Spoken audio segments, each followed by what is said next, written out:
I mean,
All right, good evening, everyone. I would like to call to order the Elk Grove City Council regular meeting. Today is Wednesday, November 23rd, 2022.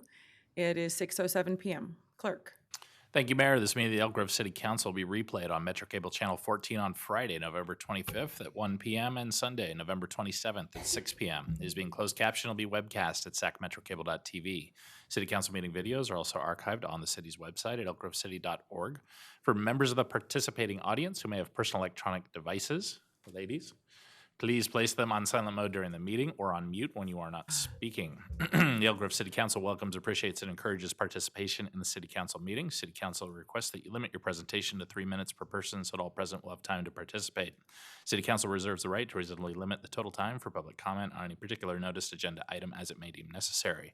If you wish to address the council during the meeting, please complete a blue speaker card and you can provide it to myself, City Clerk Jason Lindgren, prior to consideration of the agenda item.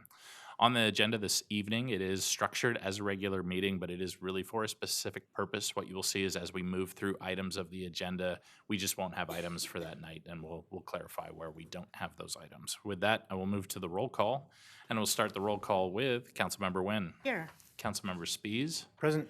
Councilmember Hume is absent. Vice Mayor Suen. Here. And Mayor Singh Allen. Here. All right, thank you. At this time is our Pledge of Allegiance. I'd like to invite Councilmember Nguyen to lead us. Allegiance to the flag of the United States of America and to the republic for which it stands, one nation, under God, indivisible, with liberty and justice for all. Thank you. We'll observe a brief moment of silence, please.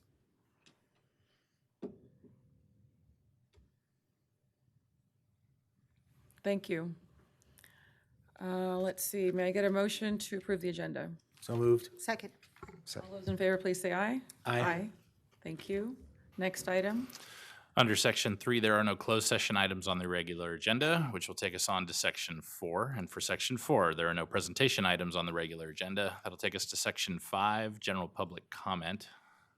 Open up the floor a little bit, but Mayor, what we have is we do have a sign up, but it is for the specific item of Yes. 9.1. So I apologize, Vice Mayor. Madam Mayor. I wanted to ask if, because we have this meeting, can we close this meeting in the name of Paul Teresa? Thompson? Paul. Paul Thompson. Okay, yes. Yeah, and Teresa. And is Teresa fine. Yeah, Rodriguez. be I'll great. add Yeah. Paul to that. Yes, thank you. All right, so I'll open up the public comment opportunity. I don't see anybody signed up, so I'll close the public comment opportunity. Our next item is our general administration information, the city manager's report. which it usually would. I don't believe there is a administrative report for this evening. That'll take us rolling through to Section 7, our consent calendar. There are no consent calendar items. Under Section 8, our public hearings, there are no public hearings this evening for November 23rd. That'll take us to Section 9, our regular agenda action items and recommendations. And that item is 9.1, the second reading and adoption of an ordinance adding Chapter 3.06 to the Elk Grove Municipal Code to impose a 1 cent per dollar transactions and use sales tax to be administered by the California Department of Tax and Fee Administration. Reddick, Deputy City Manager. I don't have a formal PowerPoint, but I do have a few items I'd like to highlight. So staff recommends the council waive the second reading and adopt ordinance number 23-2022, adding Chapter 3.06 to the Elk Grove Municipal Code to impose a 1 cent per dollar transaction and use sales tax to be administered by the California Department of Tax and Fee Administration. So on July 27th, council completed the first read of this ordinance and directed the ballot language be placed on the November 8th general election. As of today, Measure E has approximately 54% of ballots as yes votes in favor of the ordinance. These results are not finalized or certified, and there are still approximately 89,000 ballots left to process. Tonight's action is merely a procedural step towards adoption of the ordinance. Staff does need to return to certify the election results at a future special council date in early December, when the city has received final election results from the Sacramento County Voter Registration and Elections Department. So that concludes my presentation. I'm available for any questions. Thank you, Ms. Reddick. At this time, I'll open up the public comment opportunity and call up our only speaker, Ms. Lynn Wheat.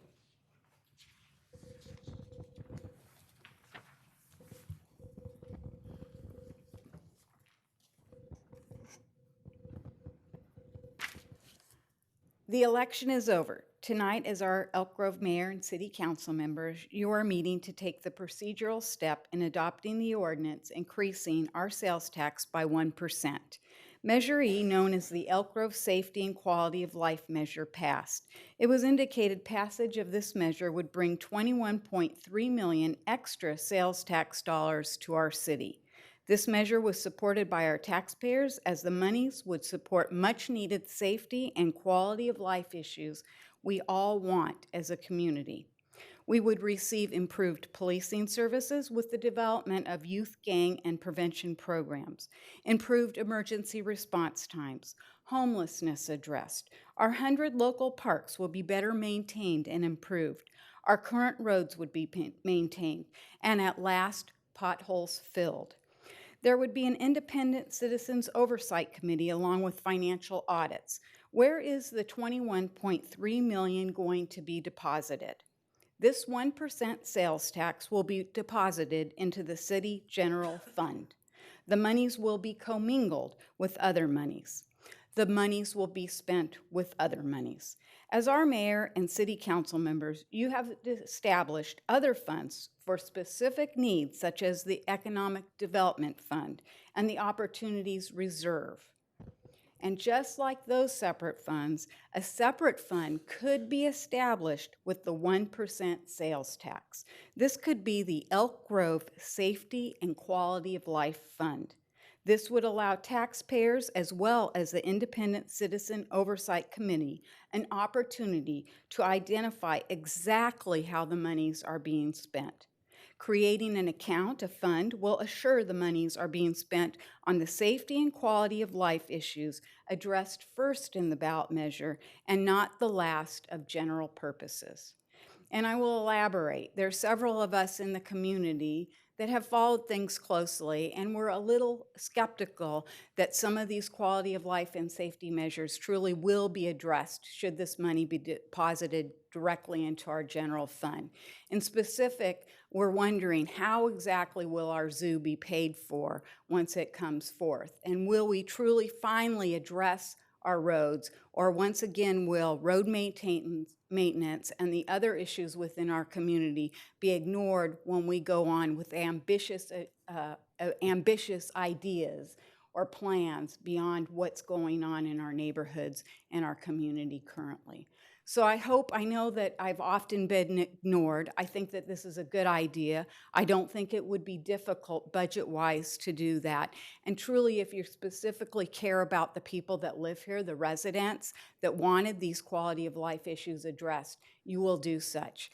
Thank you very much, and happy Thanksgiving. Happy Thanksgiving, ma'am. Thank you for your comments. I do not see anybody else signed up to speak, so I will close the public comment opportunity and look for a motion. I'm sorry, can we have a discussion real quick? Yeah, please. So just to Ms. Lynn Weed's comment, and I don't know if this is a city attorney or our city manager's response to this question is there a way will we be given updates on where the money has been spent throughout the entire time, throughout the year? I know we give updates, but I just want to make sure that we're clarifying it for those that have the concern or are listening in and wanting to make sure that we approve this to go towards many of the things that Ms. Lynn Wheat has mentioned, but will there be reports to say, and I know there has in the past, I just want to make sure that how often will those be given? Yeah, so at a meeting in January, possibly January 14th, we'll return with the structure of our Citizen Oversight Committee, which is a requirement that the city voluntarily put into the ballot measure language. We weren't required to do that, but we felt that was good for financial transparency, and it'll also require annual audits. So some more structure on the transparency and how that committee will work will be forthcoming in January. I don't know if the city attorney has anything to add. Nope. Sounds good. Thank you. Yeah, and I imagine it'll be very similar to when I was on the school board with our Measure M. We had an oversight committee with regular updates before the school board with all of the financial transparency on a very regular basis. So I would have similar, if not expanded, expectations for this as well. Mayor? Please. If I could add, yeah, and I was saving this for, if things are finalized the way they appear to be going in January, as was indicated, but I'll just mention now, maybe my thought was some sort of type of waterfall agreement where we address, whether it's pension liabilities, set aside for, now there's a requirement for fair share of affordable housing based on that county measure, so we can allocate towards that, road maintenance as was discussed. And anyway, those sets of priorities, so it's kind of, it's laid out and it could be then implemented by the committee going forward. So I'll bring it up again when we talk about it in January. Yeah, I definitely look forward to a robust discussion on this to make sure that our community is well-informed, well aware of the process, and kept in the loop along the way. Yeah, I will just mention that in January and February, we're planning on doing some community engagement outreach on Measure E, because we know a lot of the priority areas from the polling. And so I think that we know we need to focus in on those areas. So like the top priority is reducing crime. What does that mean to people?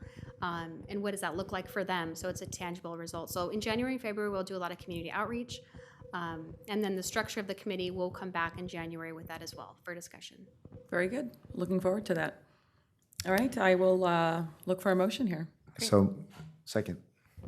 All those in favor, please say aye. Aye. Aye.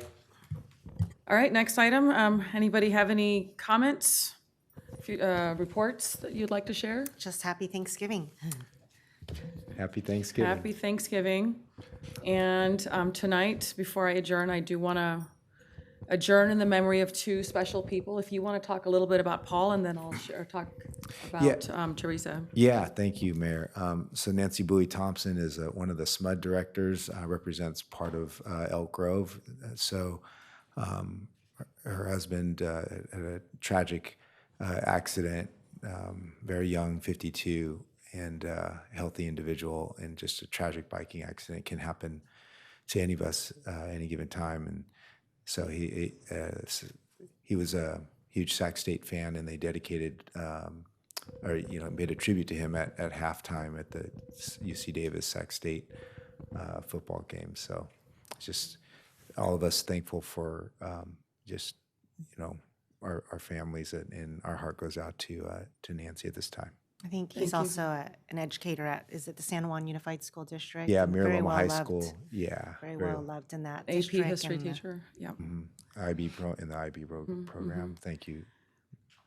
And then also, Elk Grove community lost someone near and dear to so many of us. Ms. Teresa Rodriguez unfortunately passed away in her sleep. And she did so much for our community, was involved in so many charities and nonprofits, and definitely leaving a big hole in our community. So we send the family, unfortunately, her mom passed away just days prior. So just a real tragedy. So we send our well wishes and our condolences to both families, and may both of their memories be a blessing. Here we are on Thanksgiving Eve as just a reminder of what's so important in life, that this is a moment to be thankful for what we have, and to also wish well upon those that are suffering in these horrible times. So we'll adjourn in both of their memories. Happy Thanksgiving, everybody. God bless.